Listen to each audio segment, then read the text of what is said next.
চার্লসের সূত্রের এই যে ম্যাথ, এই ম্যাথটা তোমার সমস্যা আছে, লিখে নাও। আর আমি শিওর এই ম্যাথটা বুঝতে তোমার অসুবিধা হয়েছে কোথাও না কোথাও। And তুমি যদি নিজে থেকে করে দেখার চেষ্টা করতে পারো তুমি পারো কিনা। বাট হোপ যে এই ম্যাথটা ম্যাক্সিমাম স্টুডেন্টের সমস্যা। তো চলো এই ম্যাথটা আমি খুব সুন্দরভাবে এবং সহজভাবে বুঝাই দিই। তো ম্যাথে বলতেছে যে কোনো ম্যাথটা একটু বড়, তো ঠান্ডা মাথায় ম্যাথটা আমরা একটু পড়ি কি বলতেছে। এন্ড তুমি যদি ম্যাথ গুলো যখন দেখবা যে প্রশ্নগুলো অনেক বড় বড়, তুমি ট্রাই করবে একটা মানে রাফ একটা আর্ট করে নিতে, যেন চোখের সামনে একটা চিত্র দেখলে বুঝতে সুবিধা হয় আর কি। তো বলতেছে যে 15 ডিগ্রি সেলসিয়াস তাপমাত্রায় একটি উন্মুক্ত পাত্রকে উচ্চ তাপমাত্রায় উত্তপ্ত করায় পাত্রের মোট বায়ুর অর্ধেক বেরিয়ে গেল। আচ্ছা, তাপমাত্রা বৃদ্ধিতে পাত্রের আয়তন কোনো পরিবর্তন ঘটে না। তো স্বাভাবিক, আমরা তো তাপমাত্রা বৃদ্ধি করলে আয়তনটা পরিবর্তন হয় তোমার গ্যাসে, পাত্রের না। পাত্রের তো ফিক্সড, ওটা যত কঠিন ওইটা আয়তন ফিক্সড থাকে। এখন বলছে যে পাত্রটিকে কত ডিগ্রি সেন্টিগ্রেড তাপমাত্রায় উত্তপ্ত করা হয়েছিল নির্ণয় করো। তবে আমি যদি একটু চিত্র আঁকানে ট্রাই করি, যে এই মন করো আমাদের পাত্র, তো এই পাত্রের মন করো কোনো ঢাকনা নেই। তো ঢাকনা নেই, প্রথমে এখানে কিছু গ্যাস ছিল, এন্ড খুব স্বাভাবিক এই গ্যাসটা তোমার পুরো পাত্র জুড়েই থাকবে, রাইট? যদি পুরো পাত্র জুড়েই থাকে, প্রথমে মনে করো পাত্রের আয়তন ছিল ভি, অর্থাৎ তখন এই গ্যাসের আয়তনও কিন্তু এই ভি পাবো আমরা। গ্যাসের আয়তনও ভি পাবো, কারণ গ্যাস পাত্রের পুরো আয়তন দখল করে গেছে। এখন ব্যাপারটা হয়েছে কি, তুমি এখান থেকে টেম্পারেচার দিচ্ছ বা তাপ দিচ্ছ। তো ভাইয়া তাপ দিলে ব্যাপার কি হবে? এই যে গ্যাস অণুগুলো, আমি বলছিলাম যে তাপ যখন দিই গ্যাস গুলোর মধ্যে গতিশক্তি বৃদ্ধি পায়, ছোটাছুটি করে এবং আয়তন বেড়ে যায়। তো তুমি একটা জিনিস দেখো, এই যে মাথায় তোমার কোনো ঢাকনা নাই, এটা খোলা।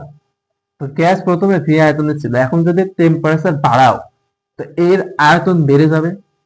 তো আয়তন যদি বাড়ে, এই আর এখন যদি এখানে ঢাকনা থাকতো কি হইতো বলতো? যদি মন করো ঢাকনাটা আছে, ঢাকনা থাকলে এর গতি শক্তি ঠিকই বাড়ছে, কিন্তু ও তো পাত্র আয়তন বাড়া সত্ত্বেও এই পাত্রটি বের হইতে পারবে না, ঢাকনায় ধাক্কা দিবে। তখন হবে কি জানো? চাপ বেড়ে যাবে, এই চাপটা তোমার বেড়ে যাবে। অর্থাৎ আয়তন বাড়ার সাথে সাথে টেম্পারেচার যত বাড়াচ্ছ, চাপ ধাক্কায় দিবে, চাপ একটা চাপ সৃষ্টি হবে। কিন্তু এখানে তো চাপ দেওয়ার মতো কিছু নেই, এই জন্য আয়তন বেড়ে কি হচ্ছে জানো? আয়তন বেড়ে গ্যাস উপরে বেড়ে যেতে পারছে। তো বেড়ে যাওয়ার পরে উদ্দীপকের প্রশ্নে আমাদের বলছে যে এখানে যে পরিমাণ ছিল, এখানে মনে করো 100টা ছিল অণু গ্যাসের। তো এখন 100টার মধ্যে এখানে আছে 50টা, আর 50টা তোমার বের হয়ে গিয়েছে। তো ভাইয়া অর্ধেক বের হয়ে গেছে যেহেতু, তো ধরি আগে এখানে যদি 100টা থাকে, 50টা এখন আছে আর 50টা বের হয়ে গেছে।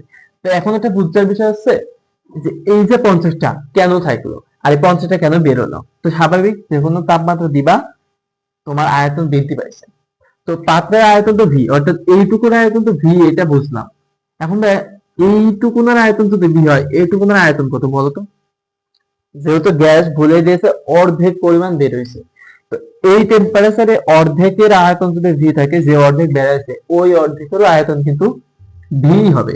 কেননা যদি ভি থেকে বেশি হইতো, তাহলে এই ওর অর্ধেক পরিমাণ এই পাত্রে থাকতে পারতো না, কারণ এখানে ভি।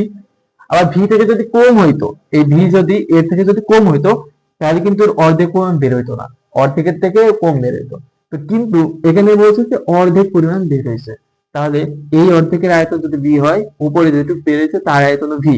অর্থাৎ আলটিমেটলি এইটা যদি আমরা V one equal to V লিখি, তাহলে এই ভি টু ইকুয়াল টু আমরা লিখবো টু ভি, অর্থাৎ ভি ওয়ান মানে V plus V two V.